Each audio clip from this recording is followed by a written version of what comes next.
From the heart of the nation's capital, this week with ABC News Chief Washington Correspondent George Stephanopoulos, live from the Newseum on Pennsylvania Avenue.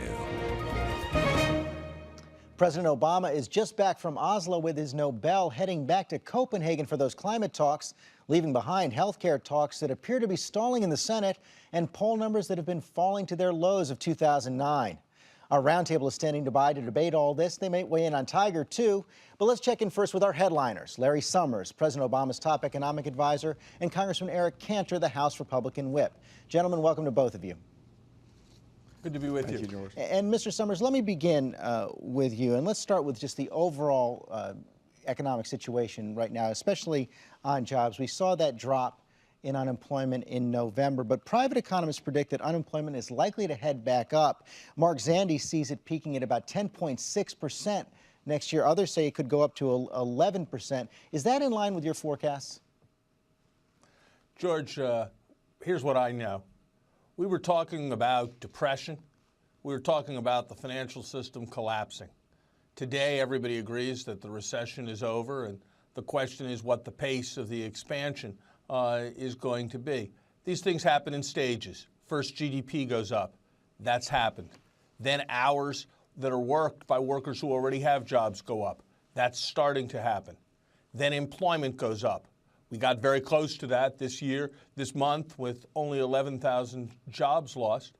And then unemployment starts to come down. So these problems weren't made in a month or a year, and they're going to take a substantial time to solve. But what we can take satisfaction from is that we've walked back from the brink. And, forget what we say. Most professional forecasters are now looking for a return to job growth by spring. Now, when job growth starts, more people are going to be looking for work, so it'll take a little longer for the unemployment statistics to come down.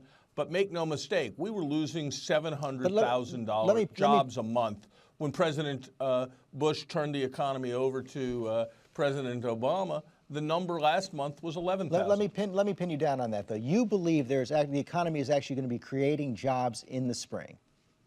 That is the judgment of most professional forecasters. That's right, George. So given that, if you look at the employment statistics, they will show employment growth. They were showing losing 700,000 jobs a month.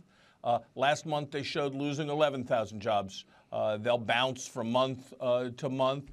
But I believe that, as do most professional forecasters, that by spring, employment growth will start to be turning positive. So given that, we saw the president lay out some job creation ideas earlier this week. What's the upper limit on what he will sign into law in terms of new job creation measures early next year? $100 billion? President's going to work with Congress to do what's necessary. George, it's a bit of a Washington thing to put this in terms of price tags. For example, the president's doing a whole set of things, working with other countries. I think the American people want to know how much it's going to cost. It's not a Washington thing. To promote our exports. That doesn't have a direct cost. But the president has talked about doing things for infrastructure. It doesn't cost anything to encourage banks, as the president will be doing, to meet their responsibilities and expand the flow of credit to small business. We're in a very different, we're in a very special kind of economic situation, and frankly, jobs have to be the top priority, and every bill is going to be a jobs bill going forward. We hope we can find common ground. We emphasize support for small business, repairing the nation's infrastructure. These ought to be things that everybody can agree on. Well, let me just pin you down, though, one more time on that. You did lay out a number of ideas that don't cost more money, but extending unemployment costs money. Aid to state and local governments costs more money. Investing in infrastructure costs money. So what is the upper limit on what President Obama will sign? The president's going to do what's necessary to respond to this crisis. He's put a figure of $50 billion on the infrastructure support that he proposes. His proposals in unemployment insurance are primarily a continuation of the legislation that the Congress has already passed and that has been put in place. And he recognizes that when we take new steps, we have to do it in the context of a framework that is fiscally responsible. We can't just look in isolation at one measure. We've got to look at the $8 trillion in deficits over the next 10 years that the president inherited and start making progress with respect to those deficits. That's what the president did in his budget.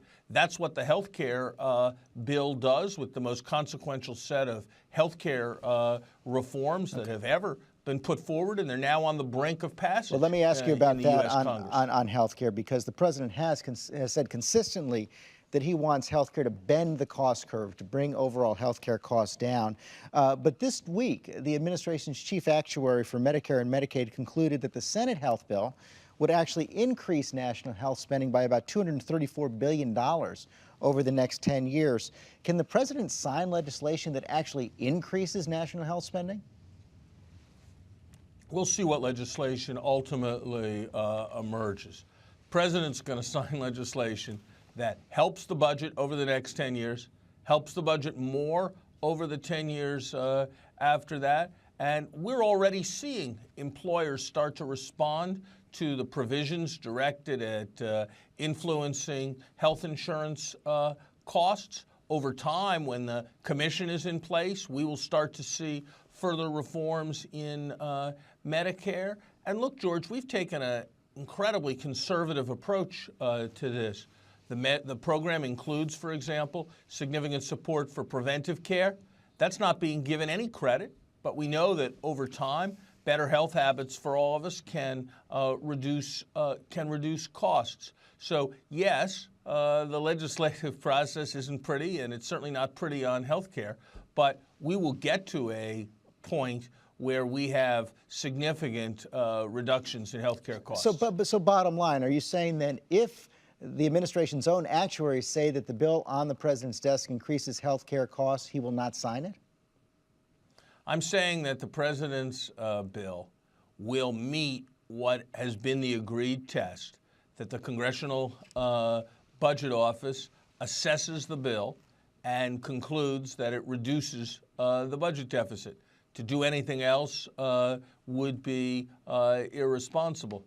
I'm also saying that in the view of most experts, the judgments made about imposing a fee on Cadillac policies, the judgment included in the bill with respect to taking politics out of the process of reimbursing health care, the support for prevention contained in the bill goes after some of the fundamental problems. Well, I understand that, but just if I hear in our healthcare system. If I heard you correctly, you're saying the bill must reduce the deficit, but doesn't necessarily have to reduce overall healthcare costs. Look, the criterion for passing a bill is what happens to the budget. That's our budget process. I'm telling you that we're very confident that this bill will reduce health care costs in whatever form ultimately emerges from the Congress. Okay, let me ask you just a final question. President Obama is calling in the heads of some of the country's biggest banks tomorrow to try to get them to lend more to small businesses and consumers. And that seems to be a big failing so far. You point out that the administration has stabilized. Some of the programs have stabilized the financial industry, but we see the banks making money, paying back the TARP funds, but not really increasing lending. What more can President Obama do to encourage that, or is the bully pulpit really his only option? Look, he's going to have a serious talk with the bankers. The country did incredible things for the banking industry. Those things had to be done to save the economy, but no major bank would be intact, in a position to pay bonuses if that extraordinary support had not been provided. The bankers need to recognize that. They need to recognize that they've got obligations to the country after all that's been done for them. And there's a lot more they can do. And President Obama is going to be talking with them about what they can do to support enhanced lending to customers across the country. We were there for them, and the banks need to do everything they can to be sure they're there for customers across this country. Okay, thank you very much, Mr. Summers.